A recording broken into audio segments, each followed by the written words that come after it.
बालपन से कहीं पहेलियां सुलझाई होंगी आप, क्यों? तो आज एक और सुलझा लीजिए। बताइए, आपके जीवन में वो कौन सी वस्तु है जो आपका सबसे बड़ा मित्र भी है और सबसे बड़ा शत्रु भी?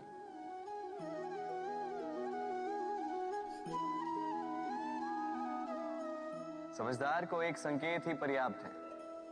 उचित सोचा आपने। वो वस्तु है समय। क्यों? क्यों समय आपका सबसे बड़ा मित्र और समय ही आपका सबसे बड़ा शत्रु है? उत्तर है समय का सम्मान। जो व्यक्ति समय का सम्मान करता है वो अपने जीवन के सारे लक्ष्य प्राप्त करता है। संसार उसकी कला पहचानता है, उसे महत्व देता है। और जो व्यक्ति समय का महत्व नहीं पहचान पाता, नहीं समझ पाता, जाने अनजाने में उसका अपमान करता है, संसार उसी को भुला देता है।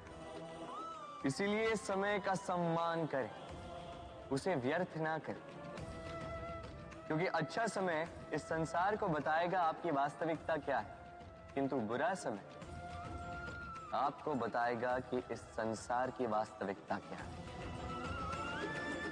तो प्रेम से बोल, राधे राधे।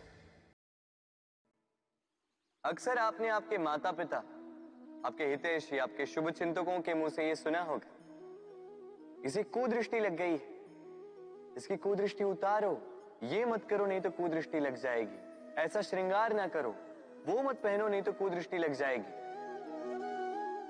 और कुछ तो इस कुदृष्टि का उपचार भी कर लेते हैं। मिर्च का धुआं जलाते हैं, तेल की बाती से कुदृष्टि उतारते हैं, काला टीका लगाते हैं, क्या क्या करते हैं।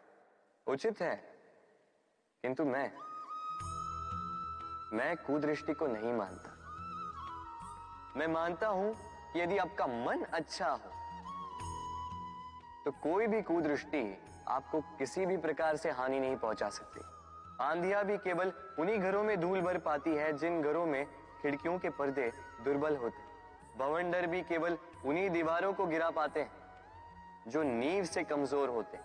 और आपके व्यक्तित्व की नींव है आपकी सोच, आपका दृष्टिकोण। एक ही स्थिति, एक ही स्थान, एक ही घटना को आप सकारात्मक रूप में भी ले सकते हैं, नकारात्मक रूप में भी ले सकते हैं। निर्णय आपका है। इस संसार को जैसा सोचोगे वैसा ही पाओगे।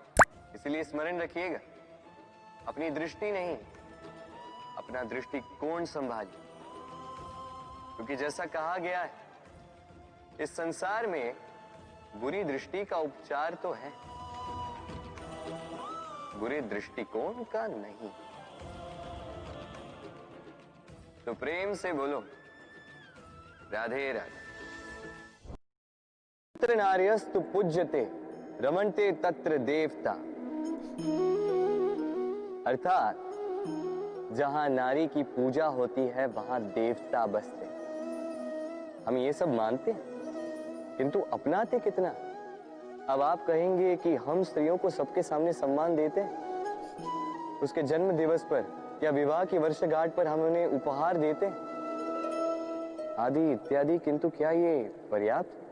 आप सोचिए, एक स्त्री अपने पति के लिए, अपने पिता के लिए, अपने पुत्र के लिए, अपने भाई के लिए क्या क्या नहीं करती, और उसे हम क्या केवल एक भेंट देकर उसे संतुष्ट माने?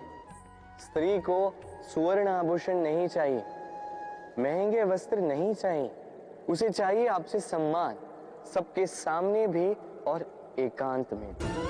उसे चाहिए आपका समय, आपका समर्पण और थोड़ा सा प्रयास कि आप उसे जता पाए कि हाँ, आपके जीवन में उनका स्थान, बराबरी का भाव।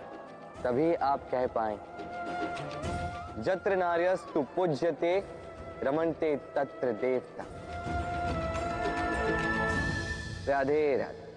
से कई लोग इस विषाद से ग्रस्त रहते हैं कि हमें हमारे जीवन में अपेक्षित सुख सुविधा कभी प्राप्त ही नहीं, क्योंकि हमारा भाग्य ही यही है क्योंकि हम ऐसे परिवेश में जन्मे। किंतु क्या आपका जन्म आपका प्रारब्ध निश्चित करता है? कुछ सीमा तक करता है। जैसे वर्षा की बूंद जब बादलों से जन्म लेती है तो उसका प्रारब्ध होता है धरा पर गिरना, किंतु वो धरा पर कहां गिरती है ये निश्चित करता है कि उसका भविष्य क्या होगा। केले के पत्ते पर गिरे तो कपूर बन जाती, सीप के मुख में गिरे तो मोती बन जाती, विषधर पी जाए तो विष बन जाती। बूंद एक ही, प्रारब्ध तीन। तो प्रारब्ध हमारा जन्म नहीं, हमारा चयन निर्धारित करता है। इसलिए अपना चयन सोच विचार करके करें। राधे राधे।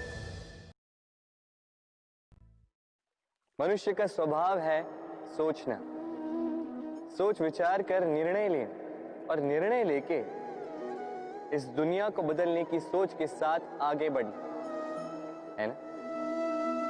परंतु क्या हर कोई अपने निर्णय का परिणाम पाने में सफल होता है? क्यों कुछ ही लोग इस संसार को बदल पाते हैं, अन्य क्यों नहीं? इसका कारण है और यही अंतर होता है सफल और असफल लोगों में। सफल वो होते हैं जो अपनी सोच से, अपने निर्णय से इस संसार को बदल देते हैं, और असफल वो होते हैं जो इस संसार के भय से अपनी सोच को, अपने निर्णय को बदल लेते हैं। इसलिए यदि इस संसार में कुछ बदलना चाहते हो तो अपने मार्ग तक पहुंचने का आपका मार्ग बदलो, अपनी सोच और अपना निर्णय नहीं। राधे राधे।